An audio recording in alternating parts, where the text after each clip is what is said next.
I mean, are we ready? I mean, you weren't on time or anything. You're running late. Um, well, man, I was kind of busy. I was doing stuff. You were just putting those robots together. Look, look, Panther was waiting. We had fans waiting for us. You, yeah, very nice. You built an action figure. It's a Gundam, man. We got a discount code and everything. People can go to Hobby Haven and save 10% with our discount code. You can find it in our post about this episode. Oh well, congratulations! You got a discount code. Can we can we just hit that intro music? Don't you want to tell them who we are? Oh, sorry. Didn't know that was my responsibility. What is up, everyone? It's me, Mark the Monster, big-headed guy next to me here. That's Jeremy. We're waiting on the illegal brother-in-law, Joe. He's not on time. It's Wednesday.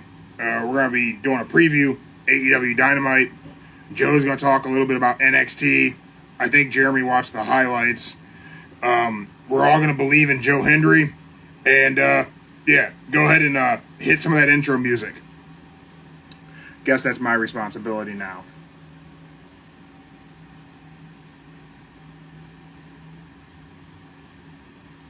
I like this. This is good.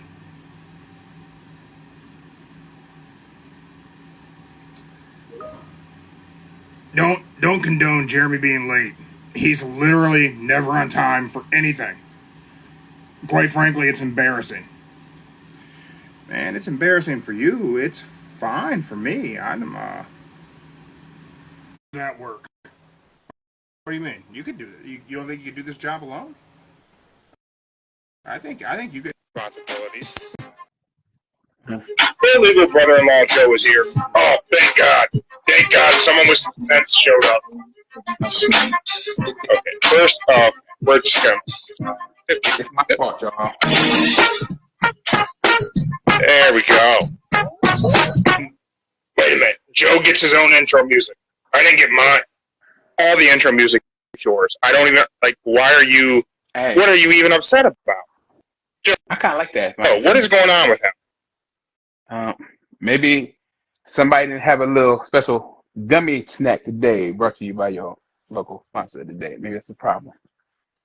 Oh, no. Build-A-Bear gummies? Yeah, I got some of those. Oh, yeah. 20 milligrams of caffeine per gummy. 100 milligrams, the whole pack, Joe. Oh. Yep.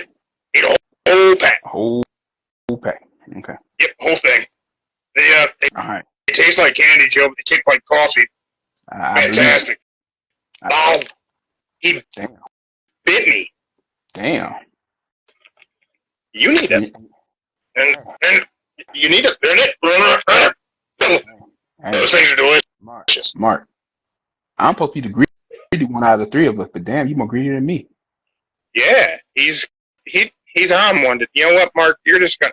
Hey, Joe, look, back up. Okay. What's up? Joe, I got a question for you. Go ahead. Come closer. Do you believe in Joe Hendry? Well, I am close. Say his name and he appears. I believe in Joe Hendry. Yeah. Thank you. Thank you. I'm here all night. Wait. Oh, Mark. look at that. Panther's the head assistant fan of Don't Say Ever. Everybody's getting job titles. What do I do here? Wait. That's a damn good question, sir. What do you do here? Wait. Mark. I got something to tell y'all both. Me? Just to change the subject. Yeah, that's too mean. Change the subject, Joe. Let's not focus on my job title. We don't. I got something to tell y'all both real fast. Okay. You remember that WrestleMania 40 documentary that came on? Yeah. Jeremy won't shut up about it. Okay. I got something to tell y'all both. Scam. I got something to tell y'all both right about that. All right. I honestly only watched the first 20 minutes of it when it came on that Sunday night. That's all I watched of it. I I kind of got dozed off in it. So Oh, you dozed off early. no. Always making fun of me, telling me how I'm No, old. no, not that type of doze off. Like I dozed off because it started getting boring after the first 20 minutes. That's how I dozed off. So I What was was The Rock telling us for an hour and a half about how great he is? He is so the great one. I was still watching it, but I wasn't like paying attention to it. Like it just kind of got like after the first 20 minutes, just like kind of got boring. So So, what did you end up thinking of the WrestleMania 40 behind the curtain? You've watched the whole thing now? I watched the no. I didn't watch it again. I watched it the first 20 minutes. After the first 20 minutes, that was it. That was it. I was just like, it was, in my just for me, the first 20 minutes was good. You had it. You had the good conversation. Then it just went like downhill. Like you kept saying, kind of saying the same thing over, but in a different way. If that makes sense. So, Oh, yeah. why you got to? Okay, so Panther brought up in the comments again. If you're not here live on Instagram, you missed the opportunity to see these comments. How did the documentary have more views than the AEW show and highlights combined? Ooh. Well, all right. I guess that's the segue for Jeremy to go ahead and get into talking about ratings, traditional ratings versus streaming. So, congratulations, Panther. You're going to get the big guy ranting. So, here you go.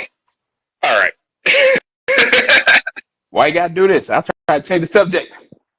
All right. Here, the WWE documentary of WrestleMania 40 Behind the Curtain got more views than an AEW show and highlights combined because it's a WWE documentary, man. It's The Rock. It's Roman. I don't think it's not a fair comparison, right? Like, it's AEW is not going to come close in ratings to WWE at all. Period. Like, that's just never going to happen. It shouldn't be a goal of theirs, and that's going to lead to another conversation that we're going to have, guys. You too, Mark. So stand up and act right. There we go. Was it a mistake by AEW to go to war with WWE? Go to war with WWE? No. Is that a mistake? No. It's typical. It's every company. You want to go after the top dog, and that's the top dog. Shots fired. Pow pow. By the quote unquote war WWE has, AEW created with WWE, which I think is very, the talent doesn't have this mindset. Some of them did initially whenever they wanted out of their WWE contracts. They thought the grass was greener. But they all just like the idea there's good competition out there so they can make more money. Yeah. That makes sense.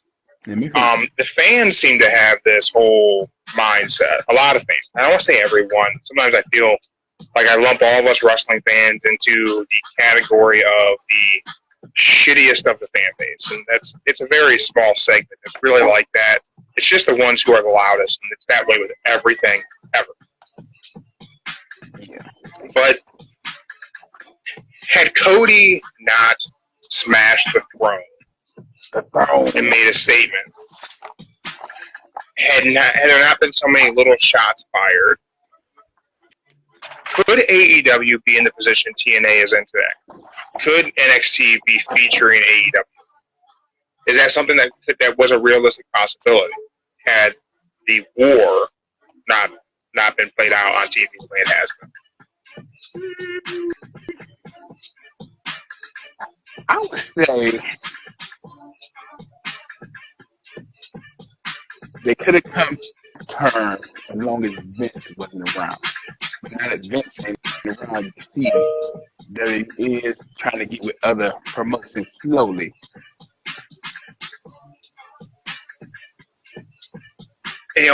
certainly this working relationship with TNA would not have existed with Vince. Vince wouldn't have done this. Yeah. That's why I say if it wasn't for Vince, I would say there probably wouldn't be no TNA combined, or they're going over to GFC. It's GFC, right?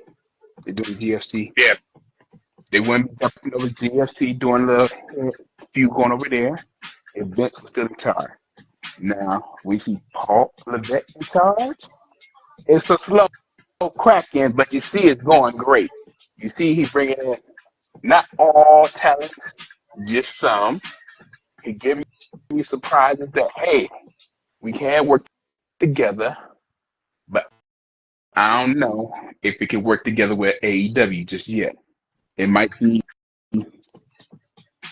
5, 10 years from now before they all decide to call it, hey, we can work together. Just do maybe like, I don't know, their Forbidden Door be like, hey, a real Forbidden Door with WWE Invasion for like 1 year.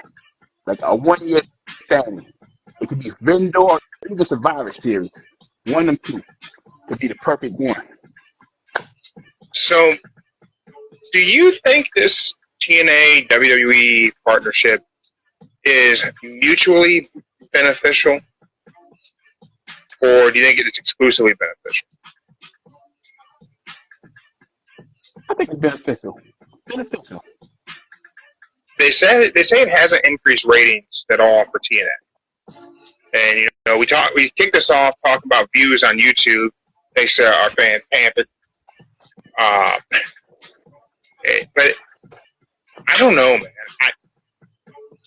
I don't know if it's mutually beneficial or if this is just helping NXT. Because let's face it, TNA is still difficult to find. Not everyone knows where it's at. Not everyone has access to TV. When NXT goes to the CW, are they going to continue this TNA partnership? I don't know. I don't know if that's going to happen. I don't even know what that's doing. Feel like it's really helping NXT because it keeps getting talked about, and for a long time NXT wasn't really getting talked about. Great for Joe Hendry. Joe Hendry got the pinfall on NXT talent. Yeah. But Joe Hendry is in a TNA contract. He is not leaving TNA for NXT. That's not happening. Not in the near future. Jordan Grace, up in January, she could be in the Rumble. Yeah, I mean, there'll be crossover for the Rumble, sure. And that's where a lot of crossover makes the most sense. In the Rumble. Yeah, the Rascals reunited on NXT. Charlie Dempsey came over to TNA. And I think there's good stuff there. And I'm not saying I think it's a bad thing by any means. I don't want to get twisted into me saying I think it's a bad thing. I think it's great. I think these types of things are just fun for the fans. That's who it's really beneficial for. Mm-hmm. Do you guys think that there's going to be a play by WWE to purchase TNA? Nah. Or I guess I should say endeavor to purchase TNA. I don't say maybe Endeavor could probably do it. Endeavor could do it just so they could have a TV spot for him. I could see Endeavor. I mean, TNA's not for sale at the moment, but I could see Endeavor trying to make a play just to add another wrestling promotion to the portfolio. Yeah, it's another advertising avenue for a media company. So I kind of feel like as much as the TNA talent appearing on NXT is a tryout to potentially end up in NXT or WWE down the road, but I also think this is testing the waters for how much attention can TNA generate, and would it be a viable purchase for Endeavor should that time come, or should they just decide, hey, let's have a conversation. We'll pay. I can't remember the name of the media group who actually owns TNA now. Starts with an A, I think. Oh, God. Shit, can't remember the name of the company. But I mean, Endeavor could just have that conversation. Like, listen, we did evaluation. We consider to be worth X millions of dollars. You guys want out of the wrestling business. Mm-hmm. I could see that. Or Endeavor could be the spot that takes like all your wrestling and combat sports and put it all under one roof instead of being ABC, USA, TNT, or something like that. It could be all under one. And Yeah, I could see. Yeah, WWE is doing some stuff with All Japan and some other companies, and possibly some other stuff in Japan too. Some Stardom things, possibly. hmm I mean, an NXT and A shirt would probably sell really well. yeah, I think WWE would really like to get their hands on the TNA library, video library. I think they would really like to own that and put that on Peacock or whoever gets the rights to WWE Network. Yeah, I think Worlds Collide will involve a lot of. You'll see TNA. I think you'll see maybe PWG, uh, maybe GCW in a Worlds Collide event for WWE. It would be great if they could get a work relationship with AEW. That'd be fantastic. Is that realistic? I don't. know. Couldn't tell you. I want to believe it's realistic. I want to say that I think it could happen. I just don't know that I think it could happen. It just seems like it almost seems like the resistance might be on the AEW side of things. I feel like if there was money to be made, Endeavor would make the money. Mm-hmm. Yeah, and then WWE would love to incorporate the library. A lot of AJ's best stuff happened in TNA. Mm-hmm. That nobody want to talk about these days. You don't think so?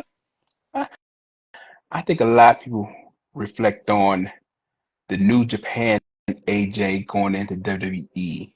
Nobody don't ever want to talk about AJ in the early 2004 to 12.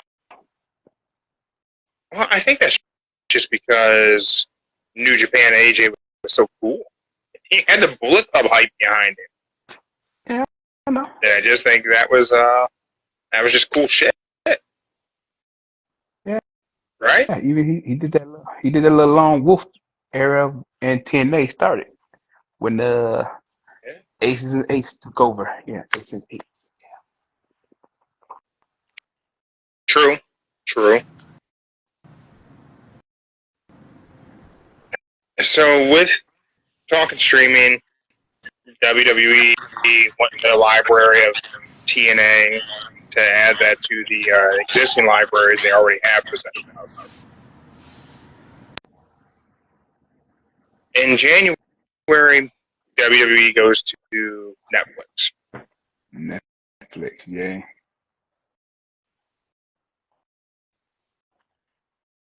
So I'm on. Netflix is in everyone's pocket. You know what I mean? Like everyone has. You can have Netflix on your phone, stream, and they don't really report out like viewership. Like they track who watches what and all that, Mm-hmm. but they don't really put it out there like the Nielsen ratings. All And I can everyone say is, wants to talk about ratings like it's the end all be all. But mm-hmm. WWE is moving to a platform that doesn't track ratings. How But they do. important are those ratings at the end of the day? Not, and I don't feel like as a wrestling fan they should be important to anyone. Yet so many, I catch a lot of heat for that comment when wrestling. I don't know why wrestling fans give a shit, but I don't care who's watching something while I'm watching. Okay. Just for you people who have Netflix, just so you're aware for future, when it happens on Raw, you can only get non-commercial if you got the premium. But you got like the cheap version, you're gonna get them commercial breaks still. Just so y'all aware of that. Right. So Panthers in the comments live on Instagram says it's not necessarily about the ratings, but it's about ticket sales and merch sales and commercials. So I would argue Everything's about ad revenue. Every aspect of a wrestling show. And I'll just lump it into combat sports. We'll just talk combat sports promotion for a minute. Mm-hmm. Things you always hear talked about: live gate, attendance, buy rate. The reason why promoters, Dana White's, Triple H's, Tony Khan's, your Don King's, pick a combat sports promoter. They're going to talk publicly about the live attendance, the ticket sales, pay-per-view buy rates, and to a week-to-week extent, TV ratings. What did your segment do in the demo, right? Mm-hmm. You know why? Why? Because they're numbers. And when it comes to business, numbers never lie, but liars use numbers. Now, why would a promoter tell you how many people attended, what the ticket sales were, what the buy rate was? Because if I'm the promoter and you're my talent, I can tell you these are the numbers that justify how much money I'm paying. I'll go with that. Right? Well, we didn't sell out. Small house. That's why you're only getting this much money for the show. We didn't have a lot of pay-per-view buys. That's why the check is for this much. Not until recently have we heard conversation about premium live events generating X number of ad revenue. Because that's the true benchmark of success in a promotion, is what is the ad revenue? And that's where the money's at. It's what we really didn't talk too much about when we talked about who killed WCW. That's the colossal failure of Eric Bischoff in WCW. He was obsessed with the ratings, not the ad revenue. The ad revenue is what keeps the promotion going. It's not the ratings. Mm-hmm. The ratings help you sell the ad revenue. But you can always spend your ratings. You said something else about the ratings, breakdown revenue. What was it? Oh, God, I'm trying to think.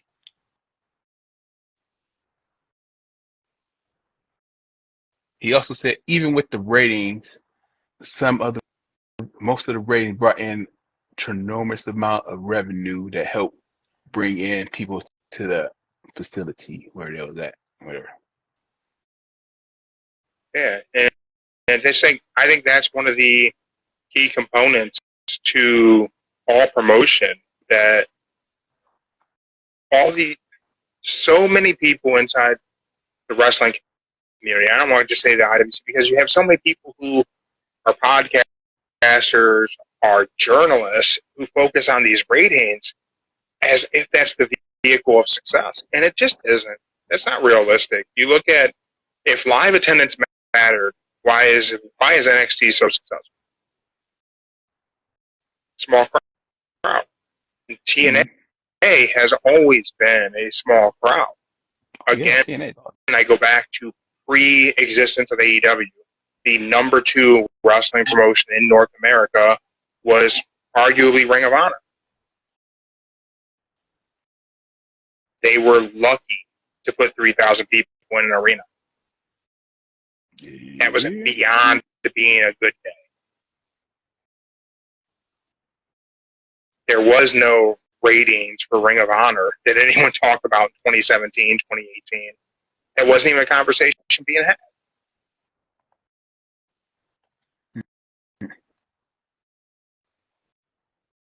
Right? I could say with TNA kind of did it smart. They made it so that the pay-per-views and most of the matches was at Universal Studios, where they had a good amount of people be there. It wouldn't cost them a lot of money, but they made it work out. Even with the pay-per-views being $10 at the time, Yeah, I they still mean, made it work out. it was a great tactic to fill an arena. You have your events on a lot at Universal, whenever it's hot as hell outside and people want to come in where they can get out of the sun and cool off. Mm-hmm. Worst case scenario, you don't even sell tickets, so you invite people in for free. Yeah. And again, if ticket sales were the end-all, be-all, in 2019, WWE was doing buy a ticket for $10, get 2 free.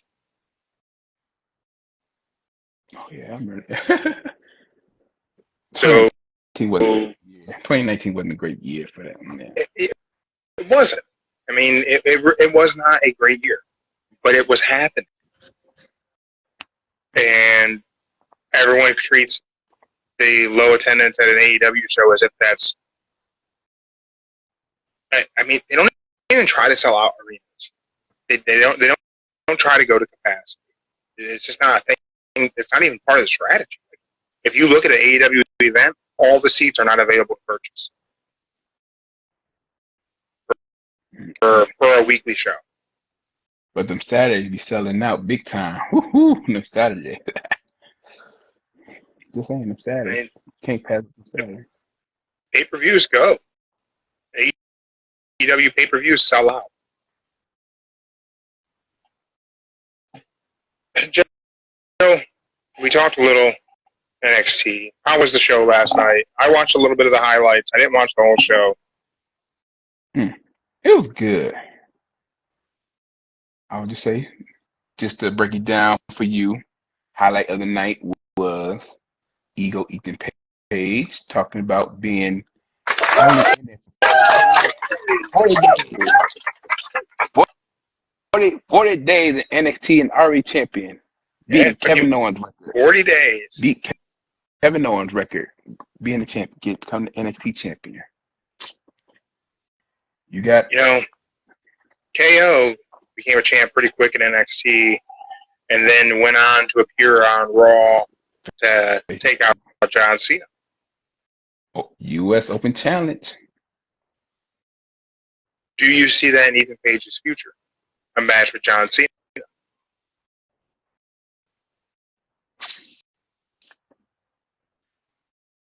We got to see how he carried NXT first. I see if he carried NXT great, being the heel face of the show, we'll see how it goes. And if I think it will certainly be interesting. And if he be like every Canadian, just saying the Canadian's better, get on the U.S. skin, it would definitely work out for him to go against John Cena. Do you think he goes the anti-America route? I mean, he did mention in his promo last night he's from Canada, so he's starting it slowly. Yeah. And Kevin Owens is also from Canada. Yeah, that is true, but it is odd. Do you think them making him champion is a FU to AEW? Like you wouldn't put this guy on TV and he's carrying our belt? Not yet. My follow-up question to that is, does Ethan Page not being successful in AEW and being the NXT World Champion find its way to being mentioned on AEW TV by MJF? Does MJF call this out? I don't think him and MJF ever had a feud at AEW. I'm trying to think. Did they have a feud? No, I don't think he's gonna call it out just yet. I think only way he's gonna call it out if he goes against a champion or somebody or take it back. No, he can't do Dan Garcia. Dan Garcia been on it more than Ethan has lately, so I can't say that. Yeah, Danny Garcia has gotten a bigger push in AEW than Ethan Page did. I don't think he's gonna do it. Nah, I don't think he's gonna do it. You don't think they'll find a way to talk about it? I'll say the only person that could probably do it better, talk about it, would be Christian. Christian would have to say it. Christian could be shitty with it. Yeah. If Adam Cole was on TV, Adam Cole could probably make a reference to it. I'll say Christian be the one if I had to pick. Samoa Joe could make a reference, I guess. Nah. Samoa Joe got his own thing going on with the FTW ain't gonna count. Talking about being champion, that wouldn't be worth it. Well, Samoa Joe has his own issues going on. Mm-hmm. We'll take that as our opportunity to transition into our AEW preview. Samoa Joe faces Chris Jericho tonight in a street fight. I have a question for you. All right.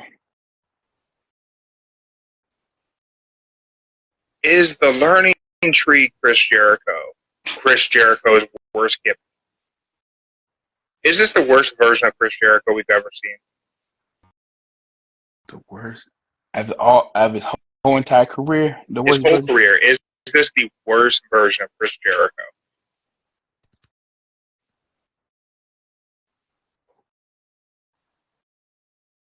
Okay.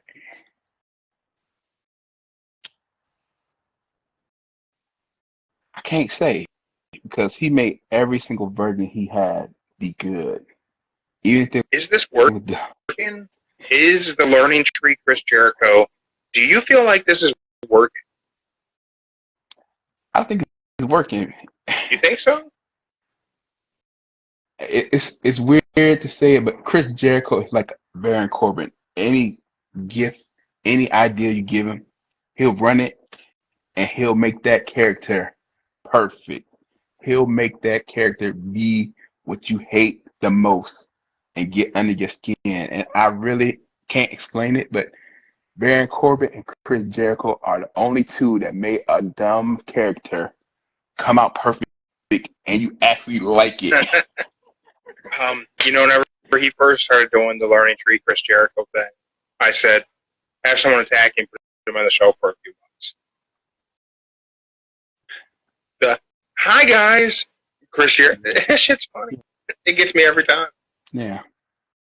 He's executed it well. So I cannot say this is his worst. It could be like maybe at the bottom, somewhere at the bottom, but I can't say this is his worst gimmick. He just can pull it off. I can't say it's a bad gimmick at all. He pulls it off. He does. I mean, he came from that well-oiled machine that is WWE, right? And according to you and Bully Ray on Busted Open, if you want to be a main guy, you want to be a top talent in professional wrestling, you need to spend some time in WWE and be part of that well-oiled machine.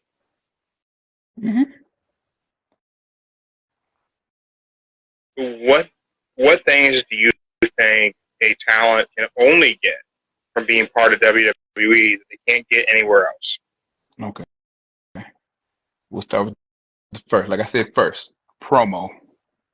You work on your speech and promo way better to get the crowd and everybody to stay focused on you. 2, you'll know exactly where cameras be at from now on, not just thinking it's on this side. They show you how to look at the ring, where to know exactly where the camera be at, so you're not worrying about that. 3, you got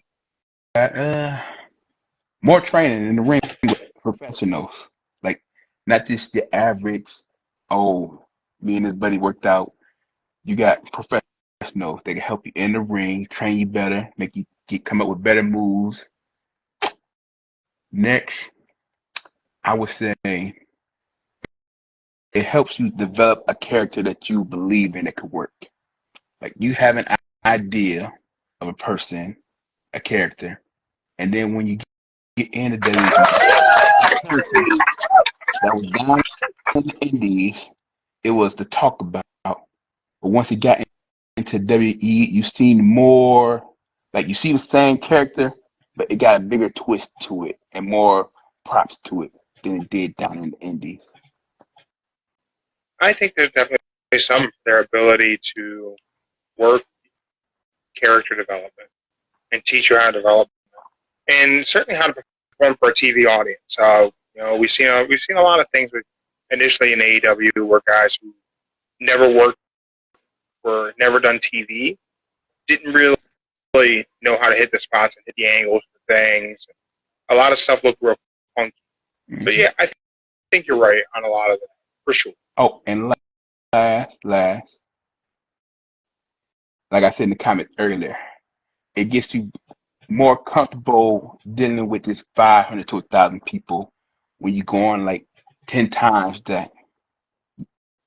And that's not taking a shot at AEW. It's being Oh, realistic. you don't want me to read into that? Okay, Triple H. I'm not taking shots at AEW. I'm just saying it'll be like more than your 500 to 1,000 people. You get your foot in WWE and you see up to 10, maybe even 50, depending on if you make it to a pay-per-view, people, and you get more comfortable in knowing that, ooh, should I be nervous around this many people? How would I fight this fear? Because it's like the first time I'm not seeing the same 10 people I see at every show. I'm seeing the same 10 people plus hundreds more that I'm not very comfortable with. I think another huge thing about WWE that I think is really beneficial for talent is just the reps. The amount of time they're in the ring doing the things. I think it can't be, you can't overstate it, that it's important to do it a lot. Build up that durability, and I think it's and it might be a reason why a lot of guys get hurt in AEW is they just aren't getting those reps in. It's, shout out to Mark the Monster's personal trainer, Rick Headstrong, who always talk about more reps, more reps, more reps. The repetition is the key to learning. Mm-hmm. And you got to do something 10,000 times before it's muscle memory. And whenever these guys are only performing once a week, it's a good likelihood they're going to get hurt. Yeah. I think that work rate is vital. And I don't know. I think that's a huge benefit that they have in WWE. And you have a company that's run for so many decades that knows how to be a wrestling promotion, and they have the Performance Center, they have tons of talent who can help, they have a lot of stuff going on. So I think that to be a main guy, you have to be there. I don't know. I don't know that I think that. Kenny was never there. OVW. Doesn't count. Don't count. Okay. Okada's never been there. Okay. Hangman Adam Page has never been there. No. Does that count? I don't know. But speaking of Hangman, he's part of the show tonight. But let's kick it off. We'll talk about Hangman's match. But we have Claudio Castagnoli versus Kyle Fletcher. It'll be a fun match, but I don't know. Are we going to build a rivalry of the Blackpool Combat Club against Don Callis' family? Is that what we're going for now in AEW? I'm saying it again. I think it's time for the Combat Club to split up. I agree. They did their run. 100%. I agree. They did their run. Then they need to split the Blackpool Combat Club. There hasn't been anyone from Blackpool in the Combat Club for 2 years. Time to just let's just all go our separate ways. They also need to get rid of the Don Callis family. It's stupid. It's a dumb faction. It's dumb. And Don Callis sucks. Mm-hmm. Get him off my TV. But that's what he's there for. Don Callis is there to get under everybody's skin like you. No, it's go home heat. It's change the channel heat. He's lucky I'm not watching live, right? I expect the demo when he's on. But I do think the match will be fun. We didn't get Pac versus Tomohiro Ishii. That'll be fun. Mm-hmm. That'll be a good time for everybody watching. We already talked Chris Jericho, Samoa Joe in a street fight. I'll make my prediction for that one. I think that Samoa Joe is going to whoop the tar out of Chris Jericho, and then to make the save, the one and only Enzo Amore will show up and attack Samoa Joe. Bada boom, realest guy in the room. How you doing? And then I get Enzo on my TV again, which would be great. And if that happens tonight, I will see so many Enzo reels built on "Don't Say the F Word" pop up every 20 you minutes. know it. If Enzo shows up, I will be flooding Instagram with so many Enzo Amore reels. I know Mark will be excited. He's been wanting the Bada Boom realest guy in the room. How you doing? For a long time. Mercedes Moné is going to be doing double champ toast. I don't know why we're doing another celebration for her. This will be a perfect time for anyone to go make a sandwich. You know, Britt will interrupt, but mm-hmm. it's not going to save this. It's not going to save that segment. It'll make you want to watch it just to hear Britt talk. Just saying. I mean, if the only way to make a Mercedes Moné segment interesting is to add Britt Baker. Tells you the star power of Britt Baker. Mm-hmm. Swerve Strickland returns, and we will hear from Will Ospreay. Mm-hmm. That's not being advertised as one segment. That's being advertised as two separate things. Okay, that means Will Swerve is trying to prepare for his next opponent. Doesn't care who it is. It's they ain't Will gonna come get my Ospreay. Well, no, it's not. It's kind of, well, we'll get to his next one, but I don't know. I think that Will Ospreay interrupts Swerve Strickland's promo, right? That he wants another shot. I think they do another match before Wembley. We'll see. I don't think. I don't know. I think it'll end in like nonsensical interference, but I think they're going to do another match. I don't think they're going to make us wait very long. I don't know. I don't know why I have that feeling either. It could be a backstage interview that they do the segment. Maybe. Person who's not advertised for the show at all is MJF. Oh, he's on this Saturday. He was on Saturday. He's not advertised for Dynamite, but we have Swerve returning. We're going to hear from Will Ospreay. I just feel like there'll be an MJF involvement one way or the other, or in both of those segments. I don't know. I don't think it was a good call to have any shows without MJF on his return. I think it might be a good time to overuse MJF on TV. Not necessarily in matches, but at least in promos. Then we have the main event. Bryan Danielson versus Hangman Adam Page. This is the who will face Swerve Strickland or whoever is AEW World Champion at Wembley. In case they decide to do something crazy. I don't think they will. This is the last opportunity. Who is going to win? Bryan Danielson or Hangman and Adam Page? Now,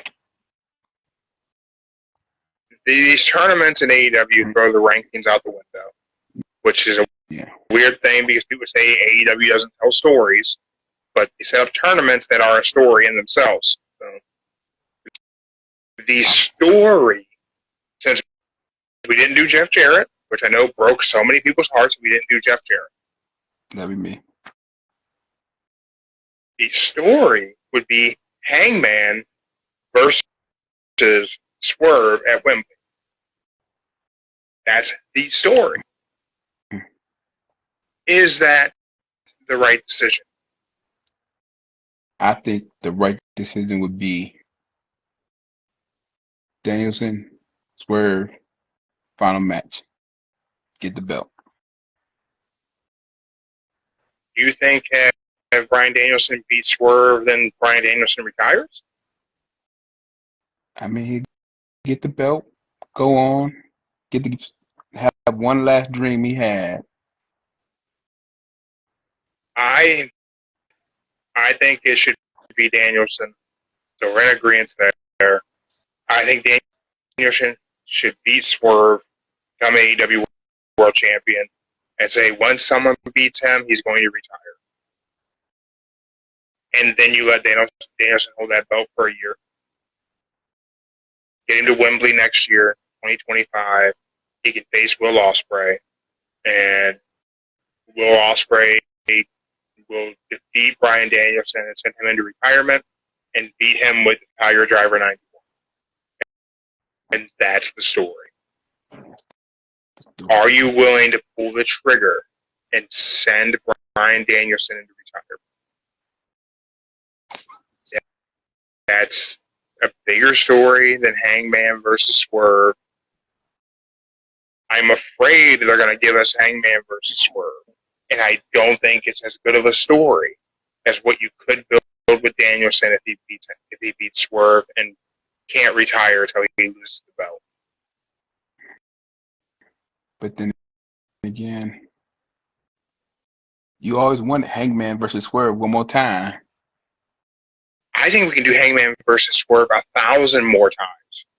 But it doesn't have to have that title involved. Not right now. But Hangman versus Swerve is AEW's Stone Cold versus The Rock.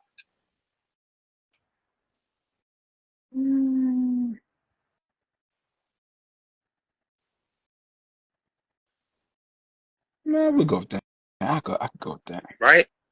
It's a feud that can go on for a lifetime. Since I brought him up, we covered AEW, we got our preview. We both think it should be Danielson. I'm sticking with that. It should be Danielson. We'll see what happens. But let's talk a little bit about, we'll end the show with this. We'll run off our list. Joe, what wrestling icons could not work in 2024? All right.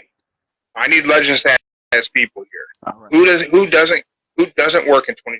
Roddy Piper, certainly. Way too offensive at Piper's Pit.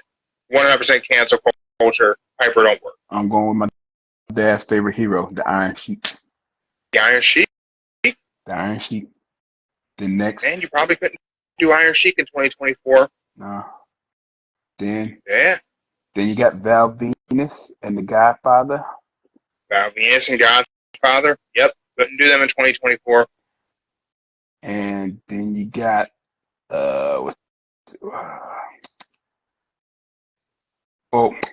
you got New Jack, Sandman. Man, you probably couldn't have done New Jack in 1996 and they did it. I had to throw that. Oh man, why? You don't think Sandman would work? I don't think Sandman would work. Probably cigarettes are the deal breaker.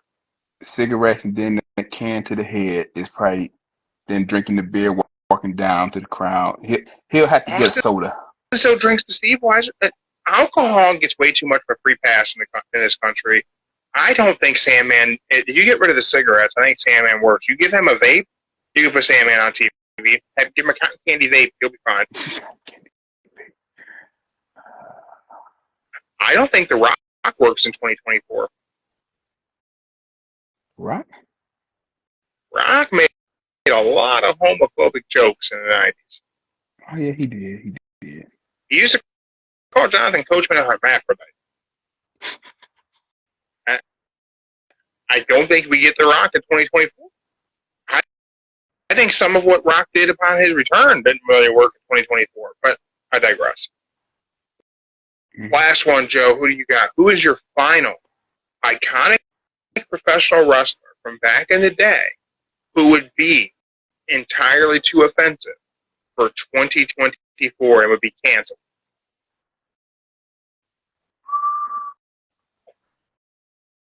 Well, he doesn't get credit, doesn't get talked about, but Muhammad Hassan. Yeah. I think he was recently on Chris Van Fleet. Yeah, he was. I haven't watched that one yet. My final one, and this will be the sign off real quick. We already talked Builder Bear Gummies. We got those guys. Monsters Are Zero, bare knuckle anti-bully shirt. Go find them on Instagram. We got Smack Talk Showdown around here somewhere. Haven Hobby, take 10% on all your model building material, online or in store. Save yourself 10%. Last one, and we're out.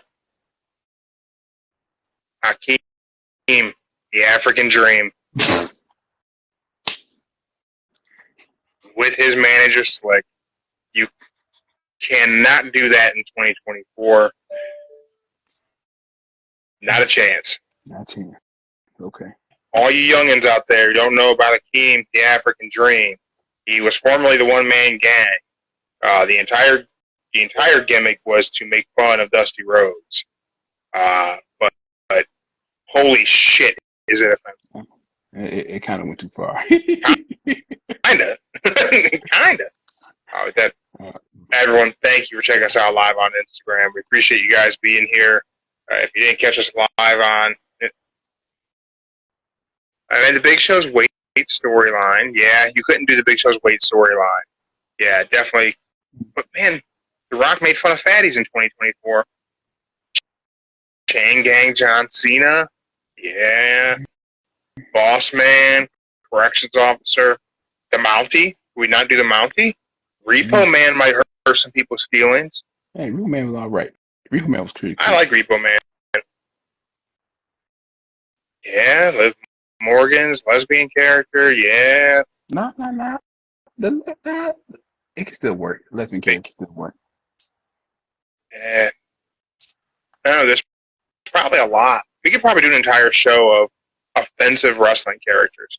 Probably could have, yeah. We might have to look into that. Thank you, everyone, for checking us out live on Instagram. If you're not live on Instagram, YouTube, Spotify, wherever, we appreciate that.